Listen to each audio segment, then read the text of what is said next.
The following is a message from Christ Central Manchester, a church that meets in the heart of Manchester in the UK. To find out more about us, please visit www.christcentral.org.uk. Right, responsiveness already. She's gone, but seriously, Hannah Elliott, that is the last time I share my notes with her in advance, because it's like she totally stole my thunder. It even reached the point where I was making notes on her, not the other way around, which is shocking. Scott, that is, but front and back, the nearest I'm ever going to get to a tattoo. That was uncomfortable enough, particularly on this side. I don't know how you do it, or what. No. There was a classic conversation once with my son a couple of years ago, chatting to Scott, and he kind of looked at his tattoos and went, "Does that cost a lot of money?" And Scott went, "Yeah." "Does it take long?" And Scott went, "Yeah." And he went, "Does it hurt?" And Scott went, "Yeah." And Luke looked at him and went, "So you paid somebody a lot of money to hurt you for a long time." And that kind of shows you where the pain threshold is at with our family, is that I can barely stand writing on the back of my hand. So forgive me later on if I read from my hand. Okay. It's going to be a slightly different feel to things this morning. I'm just going to encourage us for a short while from the Bible, and then you're going to hear a few different voices just talking about life within the church. So hopefully you'll enjoy that. But it does mean I've disposed of any pleasant banter or nice stories. So you've got 20 minutes of concentration coming up, I'm afraid. Sorry about that. Those of you that thought, "Oh, Dave's coming up, it'll be like a night out at the comedy store." It's never that good anyway. I've got a few giggles already before we started, so I feel validated, and now I can preach God's word, so that's good. So I've been reading about Joshua and the Israelites entering the Promised Land. So most of you will remember kind of the history behind that, but just as a bit of a kind of a catch-up previously at Christ Central type moment, the Israelites, God's people, were slaves in Egypt. They were engaged in back-breaking, punishing work, essentially building the Egyptian empire one brick at a time on their behalf, held in captivity, and yet God powerfully releases them from captivity and leads them into what they call the Promised Land, the land of their own that God had promised them many years ago. And yet the journey from Egypt, captivity, slavery, to the Promised Land is a long journey. And actually, when you look at it on a map, it shouldn't have been a long journey, but they took such a meandering route, it was incredible, that it took a generation. And actually, we have to recognize that as being a generation that God took to shape his people. And I'm really grateful for some of the contributions we had, not least Roger and Hannah this morning, because I just want to highlight that for you. The process of moving from slavery to the Promised Land, it is a process. That we go from slavery to freedom, for many of us, very quickly. And yet there is then a process before we get to that Promised Land, the place we're waiting for. We were slaves once because of our behaviour, now freed through Christ. And yet God is continuing a process in us. And for some of us, that looks like a whole series of slip-ups, maybe defiance, grumbling, periods of wandering, periods that feel like you're lost, and actually you start to question the whole process. And Roger's word was that sorrow may last for the night, but joy comes in the morning. That one I wrote on paper. You'll get the others later.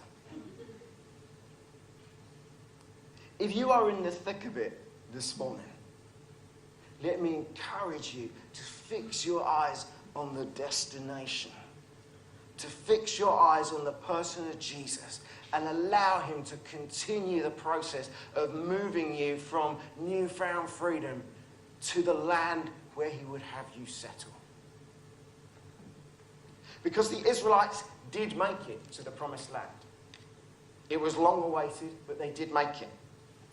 When they got there, they divided the land up among their tribes. Now, I was reading this alongside a commentary because the answers don't always jump off the page at me, and I encourage you, do read a commentary alongside your Bible because sometimes it will help you understand things. You can get them online, you don't even have to buy them these days. But this guy said this: not all the land that was allocated as they're dividing up the promised land, not all the land that was allocated had been completely subdued. And not every tribe realised its ideal by conquering all its allotted territory. So they've entered the promised land and they've started to divide it up. And they're already dividing up bits that they haven't yet taken control of. Fascinating. They haven't yet subdued it, is the word. An example is actually we still see King David fighting the Philistines and the Syrians. And they both live in bits that they were dividing up. Israel never controlled a place called Phoenicia, and yet it was in there. And it struck me, there are similarities here to actually where we're at as a church in our journey. That 2 weeks ago, Keith stood here and outlined a vision for what we want to look like in 2020. And the reality is, some of the land that we were carving up there, not the physical land, some of the physical the parameters that we were putting in place there, we haven't yet achieved. We haven't got there yet. That's the whole point of a vision. That we're looking forward for God's heart for this city and his promises to us. We're in a process of laying out the boundaries of how it's going to be shaped. And it will include those objectives that you heard about. And of course, you can all memorise them, right? You've all got them. We want to see numerical growth. We want to see an increase of the Spirit and the kingdom in our everyday lives. We want to be a church that is resourcing other churches locally and internationally. We want to be raising up through training homegrown leaders, because we can't possibly hope to achieve everything that we outlined to you without some of you growing into leadership. Many of you growing into leadership. And we want to have vibrant clusters of community groups meeting in homes around the city, working together, not least leading volunteer-led social action projects in each location. There's a quick summary for you. But with all that in mind, I want to draw your attention to Joshua 20. Don't worry if you haven't got a Bible, I will read it to you. So as the Israelites are dividing up their land, they remember an instruction that God gave Moses a long time ago. And it was to create, in the middle of the promised land, 6 special cities. 3 on either side of the Jordan River. It made them easily accessible. They didn't have to cross the river and flood. And these are a practical measure for assuring justice, kind of law and order in their community. So here it goes. The Lord said to Joshua, "Say to the people of Israel, appoint the cities of refuge, of which I spoke to you through Moses." Moses was instructed about this. Moses was not leading anymore. Joshua is now going to appoint these cities. Appoint these cities so that the manslayer who strikes any person without intent or unknowingly may flee there. They shall be for you a refuge from the avenger of blood. He shall flee to one of these cities and shall stand at the entrance of the gate of the city and explain his case to the elders of that city. And then they shall take him into the city and give him a place, and he shall remain with them. And if the avenger of blood pursues him, they shall not give him up to the manslayer. Give up the manslayer into his hand, because he struck his neighbour unknowingly and did not hate him in the past. And he shall remain in that city until he has stood before the congregation for judgment, or until the death of him who is the high priest at that time. Then the manslayer may return to his own town and his own home, to the town from which he fled. So for some of you, you might be sitting there and thinking, actually, that sounds more like a story from the Lord of the Rings than maybe anything that kind of you can naturally plug into. Because you have manslayers and avengers of blood and elders at the city gates, and what on earth is going on? And actually, we're going to have some role play. We're all going to get our knights and kings costumes, and we're just going to play out that whole thing. We're not really. I'm surprised how many of you were like, whoa, this is great church today. Goodness me.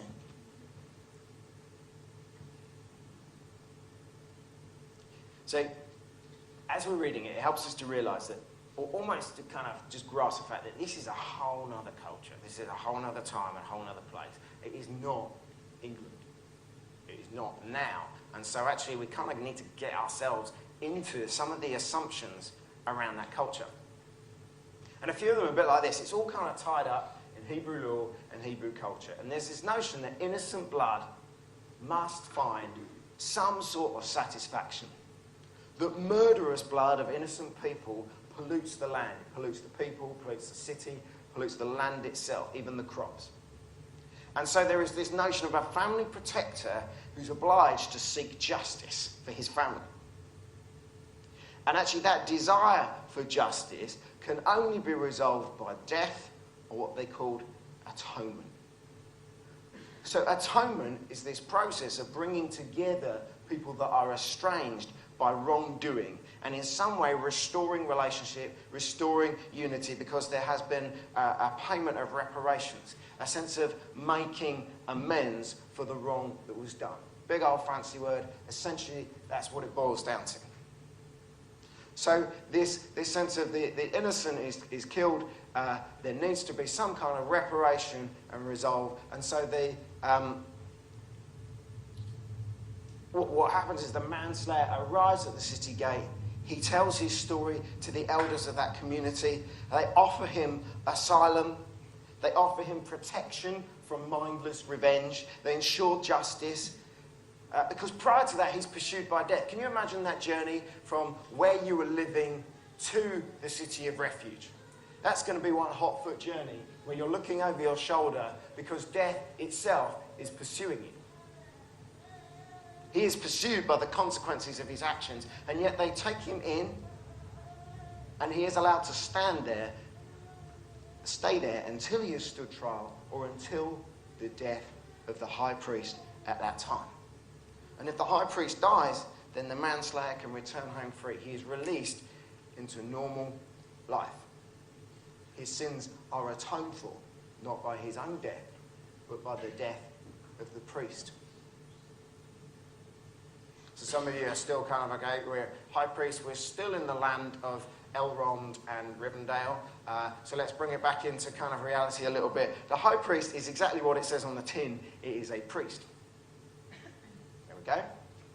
And they viewed the high priest as a representative between man and God. Because the reality is man and God were separated by wrongdoing. This is kind of Gospel 101, right? We know this. Man and God estranged due to man's sins, separated. And the high priest would make sacrifices. To atone for that wrongdoing. To atone for the things that had been done wrong. And those sacrifices would involve death. But they would bring a resolving of the wrongdoing, an atonement, and a reuniting of relationship. And it occurs to me as I am reading this, that it is like somebody has taken out my name, but written my life story. That there was a point where I wasn't a killer, but I was lost, and I was wandering, and I was a long way from home.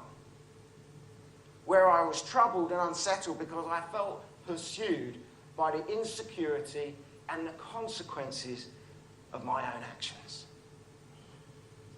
And then there was this point where I met people of faith, Christian faith, and they heard my story, warts and all, and offered me a place of refuge. And that wasn't the end. Because as I took rest and refuge with them, I heard about Jesus. Jesus, my great high priest. one who offered sacrifice as atonement for sin. But not many sacrifices back to back once a year or special high days, but one sacrifice, once and for all. And that sacrifice was himself. Not just the offerer of the sacrifice, but the victim of the sacrifice himself. Not by surprise, not taken by surprise, but Jesus fully understood his mission. Fully intended to give up his throne in heaven, be born into human likeness, and to offer himself as an atoning sacrifice for me. Paying reparation, bringing together relationships so that I could be restored in relationship with my Father and I could go home. I don't have to stay in a city of refuge. Not home to my old life, but home to my eternal family. Home to my Father, home to my King. He resolves my wrongdoing. But the thing is, he doesn't just overlook sin. He's not soft on wrongdoing. Oh no. He's very serious about sin. He's very serious about the punishment of sin. And yet Jesus is very serious in his high priestly responsibility as he offers himself in place of my punishment. So to recap, the city of refuge, it offers refuge for broken people. A place where they can stop running. A place where they don't have to keep looking over their shoulder. Where they can experience true rest. Where they can be released into the fullness of life. And that is the gospel in a nugget. A great high priest, Jesus, who offers each of us refuge, rest, and release. And because we enjoyed that this morning in our singing, because we enjoy that in our daily lives, do you know what? There is a commandment, a commissioning, an instruction, a release for us to then be the embodiment of those cities of refuge. We are to be a city of refuge. Joe and I recently, we went to a nice hotel. And the whole message of this hotel is clear and consistent. They've obviously had like a marketing consultant or somebody kind of come in at some point, because the whole message is this: your life is busy. You are underpaid and underappreciated, and you need to come here and experience rest. And while you're here, we need to suck you dry of every penny you have. But before you leave, we're going to turn you upside down and shake out the change from your pockets because you need rest. Rest has never cost me so much money. Rest should be free, right? You just sit in a chair, let some guy preach, and you can sleep for 40 minutes free of charge. Do you know, we can offer people rest from what they're running from free of charge. Because it's all tied up in our great high priest, Jesus. And I want to ask you, just a simple challenge, is whether actually you are a person of refuge. In your workplace, in your community, in your homes. Are you a person of refuge? Do you hear people's story and accept them, warts and all, and give them a place where they can rest? Give them a place where they can be released because Jesus has atoned for it. Is your home a place of refuge? Is your home a place that people might run to? I mean, I know it goes against English culture, certainly against the culture that I grew up in, where our home was our castle. My friends didn't come over the threshold because they might messy it up. But you know what? If you offer your home as a place of refuge, people will messy it up. They will. There are stains on our carpet from where we've let people messy it up. And my mum has the heebie-jeebies every time she comes. There's a big stain on the white cream sofa from where coffee was kicked over as somebody bundled with my kids whilst resting in our home. It is messy. And it might well be that actually as you sit there, you think, actually, I'm the last person that people run to. My home is the last place that people run to. And I just want to ask them, is that a problem? Is that something that could change? Because the thing is, we have this weird culture clash in England. If you ask people what they expect from church, they would expect the church, Christians, to be do-gooders. But many people would say that the church is the last place they would run to in a crisis. Even some Christians, sadly, would say the church is the last place they'd run to in a crisis. And that's sad. And you ask yourself the question, why? Well, I think it's partly to do with people don't like being told that they're wrong. Often when we're in a crisis, we've kind of contributed to that crisis, and people don't want to be told that. But they also don't like that sense of being judged, particularly by people that they might perceive to be hypocrites. But God has given us a blueprint here. He gave it to Moses. He made sure that Joshua didn't forget it, and he made sure that Joshua then did it. That he instituted these cities, these places of refuge where people could go to, and we need to take seriously this blueprint. That people can come and be heard. They can share their inner darkest secrets. These manslayers, make no mistake about it, they had killed someone. They were guilty. And yet they were taken in, offered a refuge, and allowed a place to remain. And I want to say to you, whoever you are today, wherever you've come from, whatever you've done, in this church, we will take people in. We will hear their story, and we will look them in the eye and know them, warts and all. Every last bit. We're happy to hear it, and your speed, in your time. We will hear it, and we will still offer you refuge. We will still offer you rest, because we believe there is a great high priest who has made atonement, who has dealt with, who has paid reparation, who has sorted out the payment that you should be paying for what you have done, and yet he has resolved it. There is a process of moving from slavery to the promised land. But here's the first thing I wrote on my hand. It is grace that brought us safe thus far. But it's grace that will lead me home. Joe, I'll have that on my tombstone. Just at a door. Never again will you be compelled to lift bricks for your slave master. Never again will you be forced to build somebody else's empire. Because there is a high priest who has resolved that. Who is leading you to a promised land. And my heart is this, that wherever somebody plugs into church life, they would find the same message. That we would be like a stick of rock, where that message runs throughout. That somebody might meet me in my workplace, and I can offer them a relationship of refuge. I can talk to them over the brew at work, and they can hear that actually they can come to me, and they're not going to experience maybe the judgment that they feared. And then they might meet some of my friends as we bob out to the cinema, or we go to Barbarito, or something simple, and then they experience that it's not just me, that maybe it's my mates as well. And then maybe they might come along to a fireworks party that's been run by my community group, and they find that actually there's a whole room of people here that are offering relationships of refuge.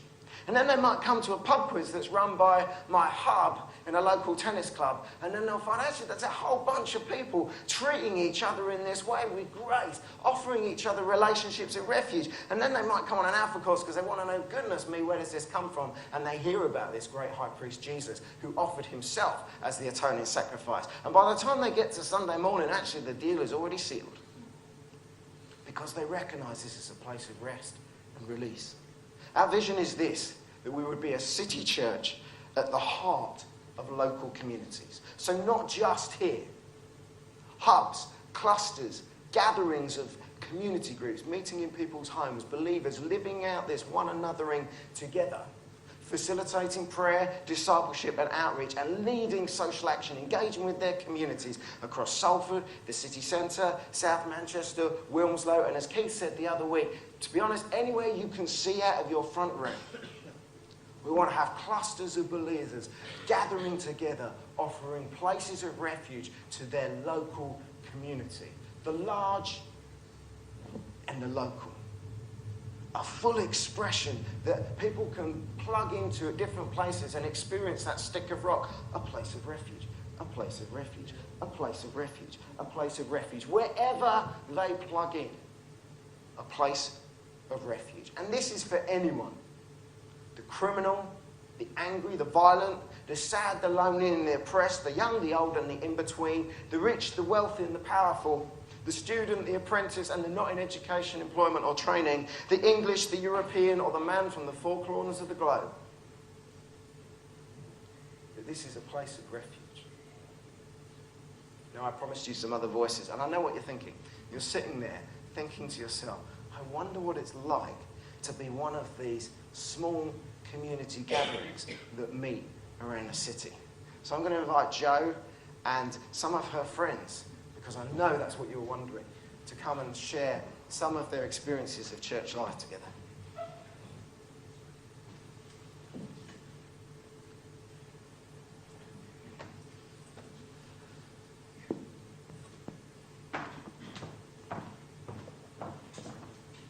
Hello.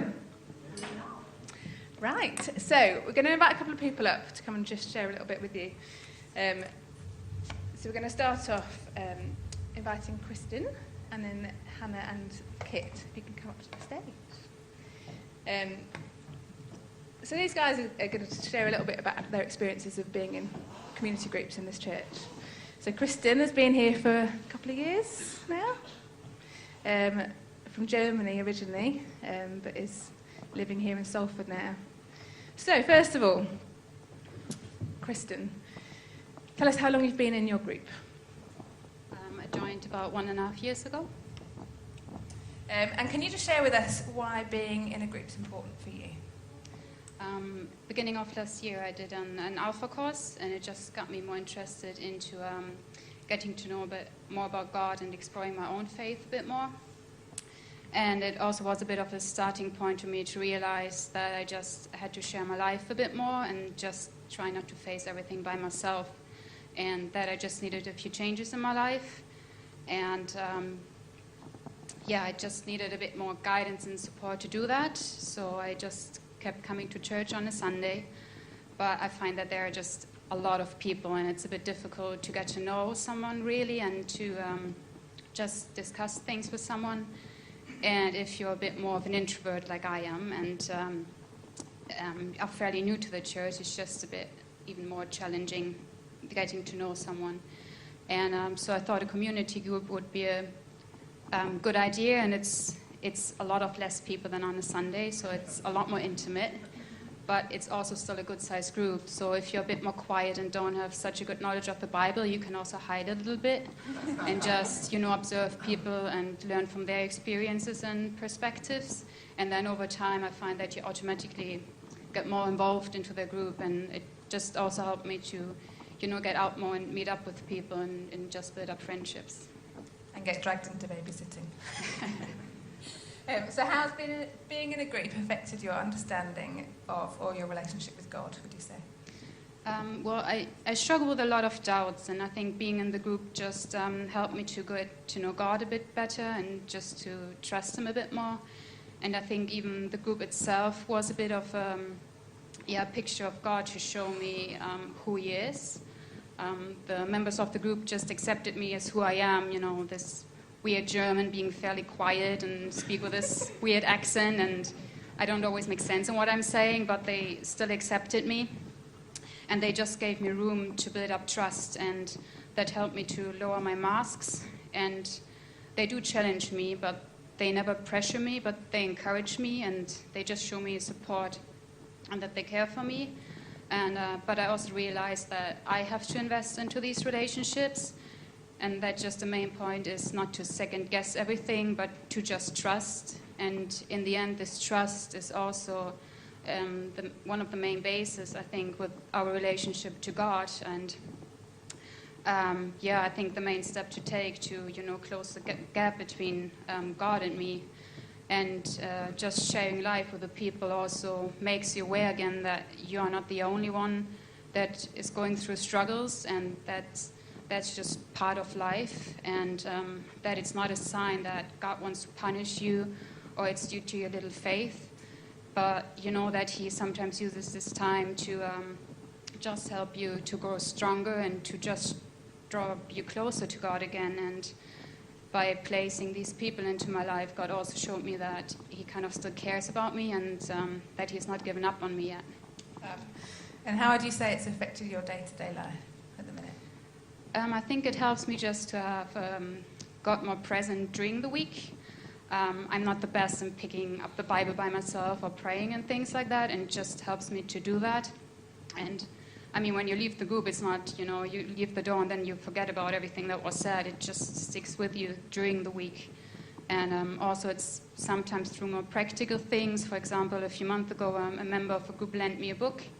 And I was like, oh yeah, sounds interesting. And I took it home and, well, to be honest, I put it into a box. Sorry for that. But I got it out a couple of weeks ago, and I started reading more about Jesus and getting, to know about a bit more about him. And I would not do that if it wasn't for a member of the group. Or a few weeks ago, we were discussing this topic, and I felt really discouraged. And I was flipping through the Bible to find the register, to find the book in the Bible we were going to. And there was just a bookmark with a really encouraging verse, encouraging, that's my weird accent, with a very encouraging Bible verse on it, and just turned this discouragement a bit more into encouragement, and just open up in the group or getting to know the people helped me to start facing some of my own struggles, which I tend to ignore, but I realize it's time to face them a bit more, and it's not a good idea to just ignore them.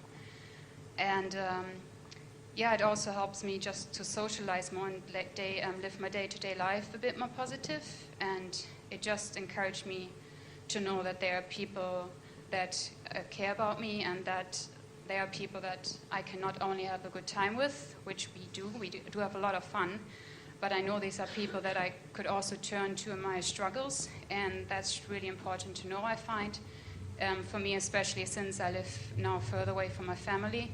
And so, it's really important for me, and so, I extremely appreciate the members of my group, and they might not always see that, but they do have a big impact on my life, and they also introduce me into some English customs and into some interesting English food, so that's also an extra plus. Fab, that's really, really fab to hear.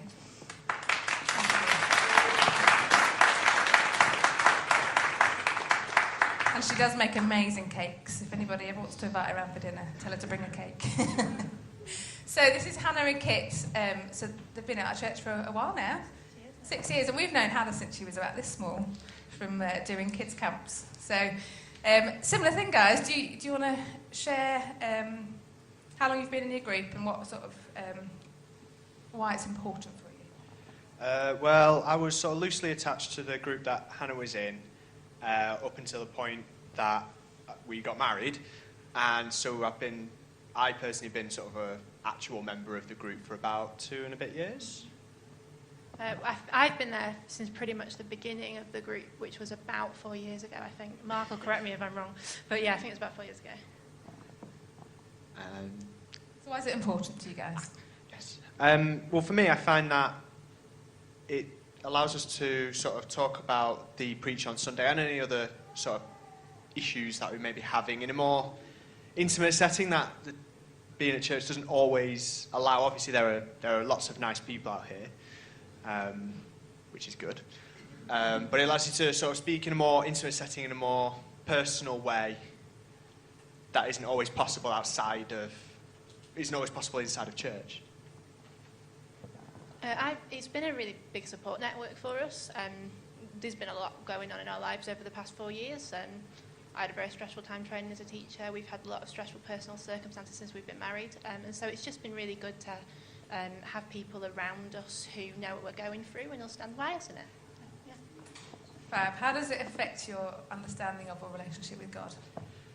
Well, for me, it allows me to see different perspectives that I wouldn't normally get to see, because you obviously see the preacher's perspective or views on things, but not always people who aren't up on the stage preaching. It also allows me to express those same opinions that may be different in that same setting. I think what Kit said about talking about the preach, it's about internalising it. So you've got that, like when you listen to something, you don't always take it all in. And then when you're able to talk about it with someone else, you take in, and then you're more likely to actually apply it to your life. Sorry. I think as well that it helps me to see God from other people's perspectives. Like when you're going through your own journey, you can think that God only answers your prayers in a certain way. And the things that God's doing in our life are very different to the things he's doing in other people's lives. And so being able to see all the different ways that God can and does work is really helpful, because it shows that it's not one size fits all. He's very personal and intimate with you. Fab. And how would you say that being in a group affects your day-to-day life? Well, for me, again, it's being able to talk through the preach helps, obviously. But it also helps me to, I guess, be a bit more accountable to other people inside the group. And to be honest, I'm not that great at making friends. So it's been able to allow me to make new, stronger friendships that maybe I wouldn't have gone to speak to that person normally, but now I feel I can because we're already in the same Connect group. I've found as well that it's been a way to introduce my non-Christian friends to Christian friends, people who I might not feel comfortable bringing along to church. So my best friend May in the last year has become a Christian for a different church in Preston, but it's through years of contact with my friends through Connect group. And I've also got a very good friend who, she's from Korea, and she's had some very serious mental health problems while she's been in the UK. She doesn't have any family here, she had very few friends, so I introduced her to two of my friends from Connect group, and they were, up until she moved away from Manchester last year, still meeting up with her regularly, praying for her, and the effect that had on her life was really profound, and it was really positive for her. Amazing. Thank you so much, guys. Okay, so obviously, as Dave's been talking about in the vision that's been talked about, having the local expressions of church across the city is really important to us.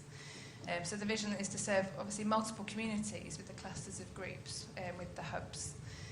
So Dan and Esther, they've got a real heart and a vision for Wilmslow.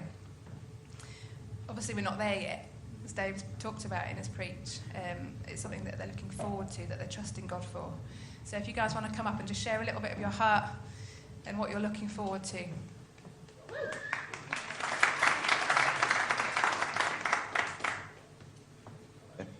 Hello? Hey! Right. Hello. Hi. Yes, I'm Dan. This is Esther, just for any avoidance of doubt. We are Dan and Esther. Hooray! Fantastic. So we've got 4 quick W's for you this morning. We'll be quick. Why we're here, who we are, why Wilmslow, and how we plan to go about it. That's the 4th W. Okay? So we're here to talk about Wilmslow. Our hearts for that. Our heart for a while has been to church plant. And within a kind of subset of that, recently, more specifically, our heart has been to plant into the area of Wilmslow. And we're very happy with where God's taking us at the moment. And so, Esther, over to you. So you probably noticed we've got 3 children, 3 girls. One of them's more wild than the other 2. You might have noticed that too. We were both brought up from around here, so we know the area and the local areas quite well and the demographics, but we actually started the first 7 years of our married life in London. We were involved in a church plant, a New Frontiers church plant there. And I think since we've done that, it's really just sparked something in our hearts. We saw a local church manage to impact a local area, and quite a hard area, actually. It's an area, I don't know if any of you have lived in London, you know that you go on the tube and you don't look at people, don't smile, because you'll either get punched in the face or they'll run away thinking you're quite scary. So we managed to have quite an impact, actually, on that local community, and that was just through friendships and through getting alongside people and showing that we're not weird, we're normal, and we have homes that can be a place of refuge, like Dave said, that you're Dave.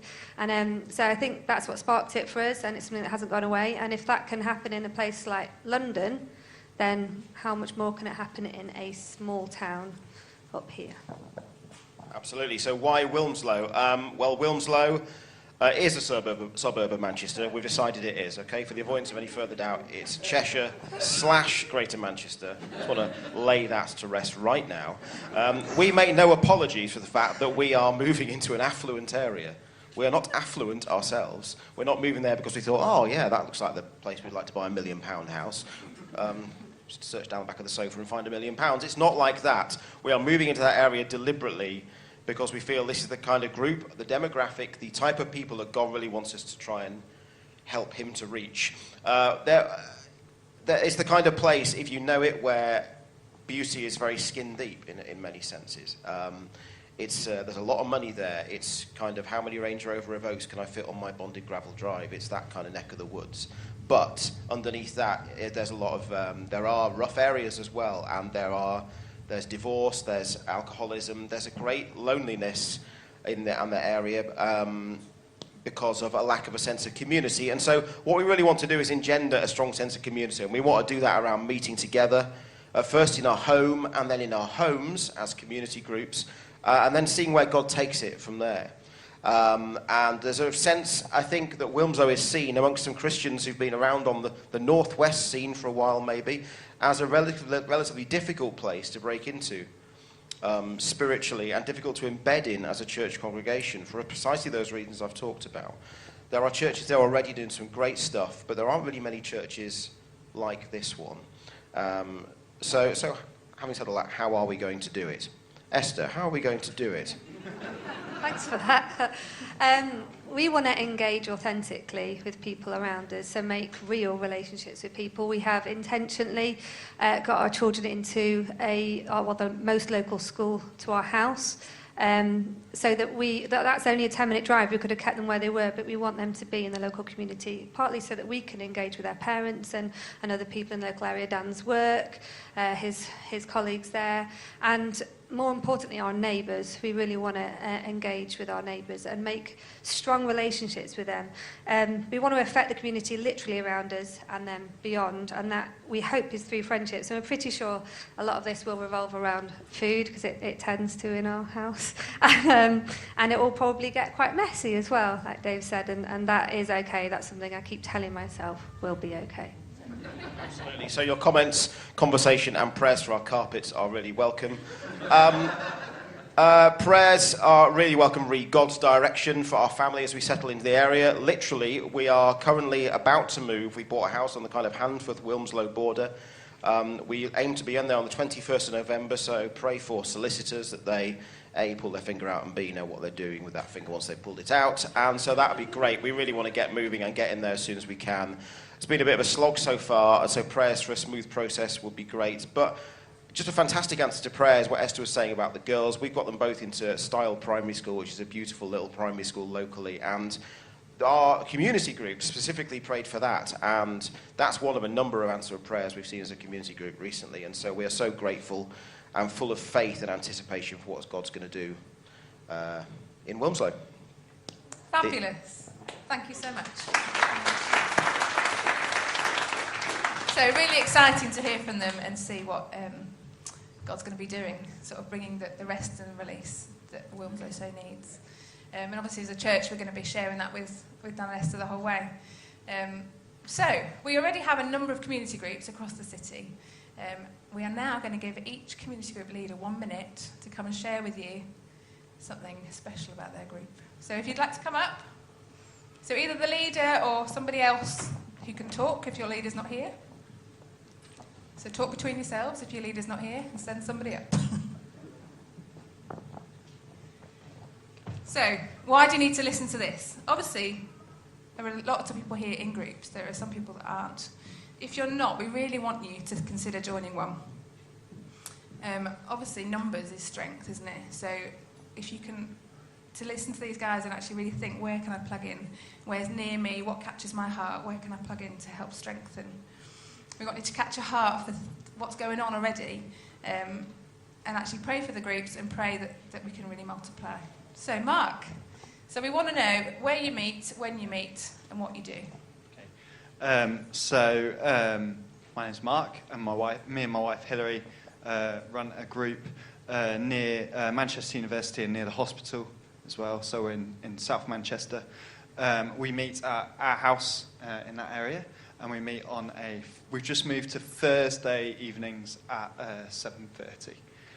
What we do is we tend to meet up, have a little bit of a chat and a catch up, and then we tend to do a little bit of worship, talk about the preach, and then pray with each other at the end. Oh, and what's special about our group? Yeah. Well, I can already say Hannah and Kit are in our group, so all come along because they're amazing. Good advert. Yeah, exactly. And something Hillary told me to say, so that's why it sounds particularly nice, is that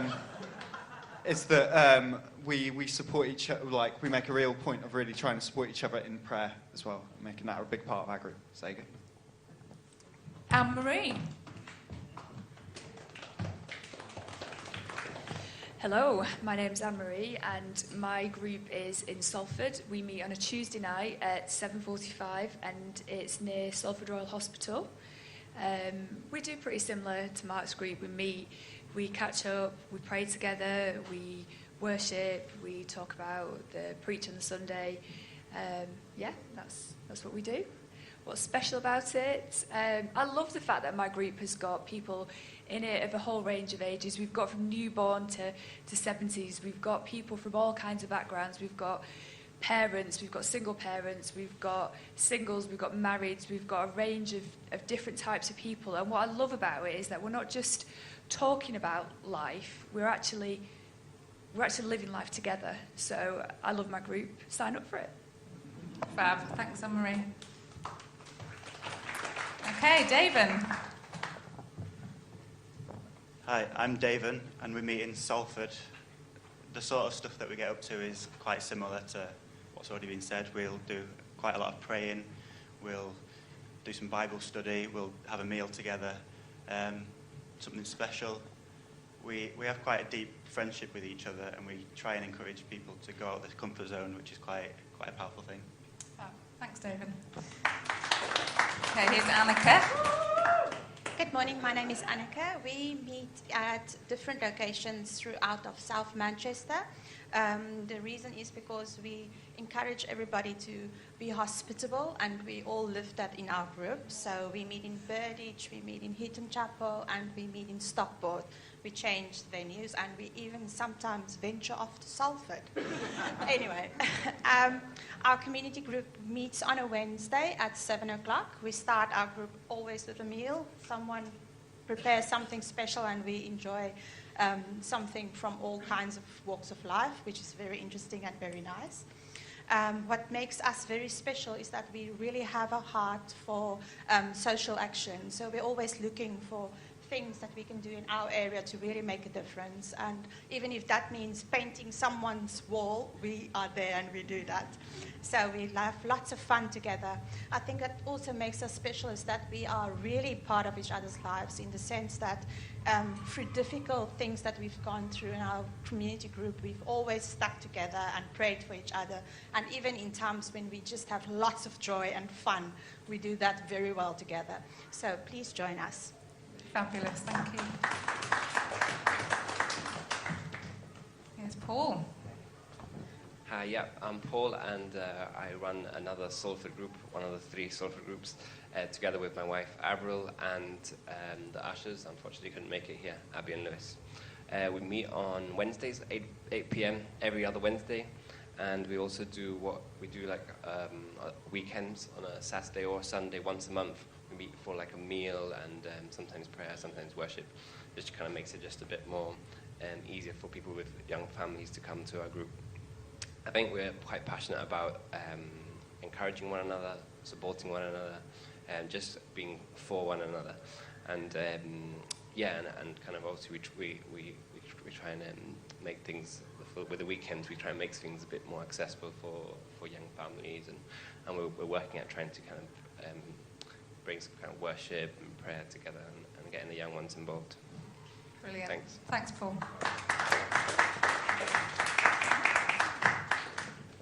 Yeah, Pete, here we go. Good morning, everyone. My name's Pete, and with my wife Lorraine, we're part of a group led by Andy and Anne McWilliam.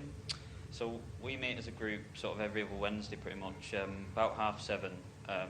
And we're sort of a mix of people. So some people are sort of South Manchester, we're Reddish, Stockport, and then we tend to meet sort of in the sort of Hill Green area. And the great thing about our group is everyone is sort of so open about sharing things about each other's lives, and those that are sort of with people that we're directly related to, affected by. We spend a lot of time kind of sharing that, praying into things, and I think as Dan and Esther have shared this morning, we've had some great answers to prayer, and there's things moving forward that we're believing for as a group and continue to pray into. It's not just a Wednesday, so there's emails going around, there's sort of WhatsApp messages and things, and we do a lot of things outside of a Wednesday, and sort of again just sharing about each other's lives and positive things, tough times that each of us are going through. It's an absolutely brilliant group full of amazing people, and I'd really like you to get involved. So yeah, thank you very much. Yeah, thank you.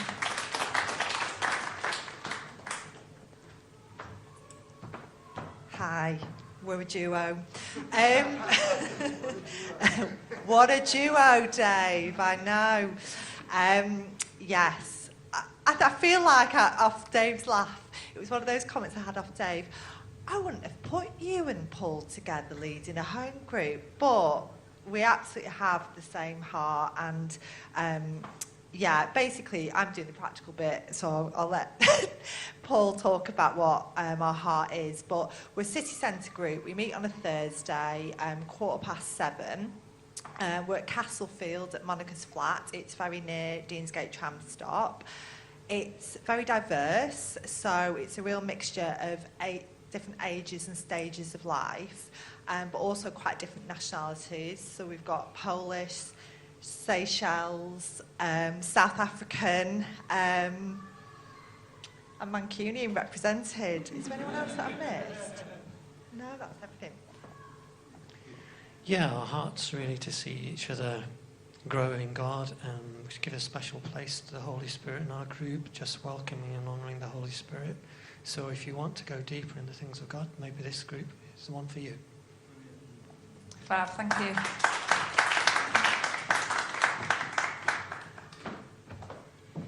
Hi, my name is Soyanga. We are from Mongolia, Mongolian community group. Our leader is Egi, and she's not in at the moment. Then I just think I should come in the stage. And also, we do every other Sunday Bible study by our oral language. And then our study leader is Alice. Others come to us from Birmingham. She lives in Birmingham, actually, and then she just came here every other Sunday for teach gospel. And we are around 10 people, exclusive kids. And then this is so good for us because we have a language problem to sometimes difficult to understand to the preach. And then we share gospel, how we understand about a relationship with God, and also everything we do, pray. We don't have a time, actually. Sometimes we finish earlier, sometimes we finish very late. And then also we do after church, sometimes in downstairs, sometimes in office, sometimes someone's house. And then the Alice, she's not in today, and she will come in next week. And then I'm so glad because God sent Alice for us. Then she just came from far away, you know. And I'm so happy, and also we are so happy to hear and to listening God's words. And then also we always share what we do between in 2 weeks what happened. We always share everything for us, and then pray for each other. And thank you so much, Yanga. Yeah. Brilliant.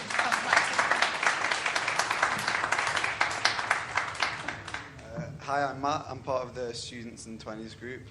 We meet every Wednesday at 7:30 at Will's house. What's special about our group is we have lots of students, but not just that, also lots of people in their 20s, like me, working. We do lots of Bible studies, praying together, supporting each other. We also do lots of socials.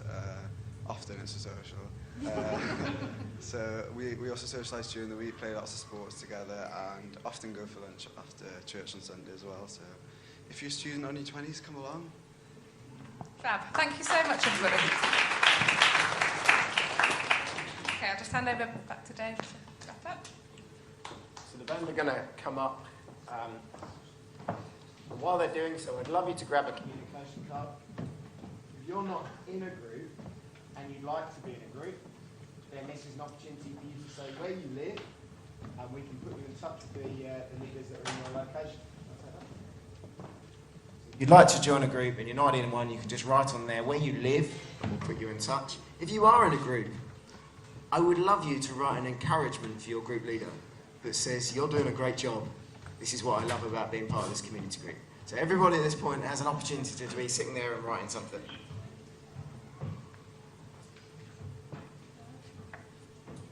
And while you're doing that, I'm going to pray, because it's so important that these groups fly.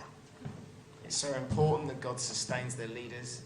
And it's so important that these groups are not just a closed shop where we enjoy our merry little friendships, but so important that people come and find places where they can rest and be restored by the love of Jesus. So feel free to join with me as we pray. Father God, we thank you for that blueprint of cities of refuge.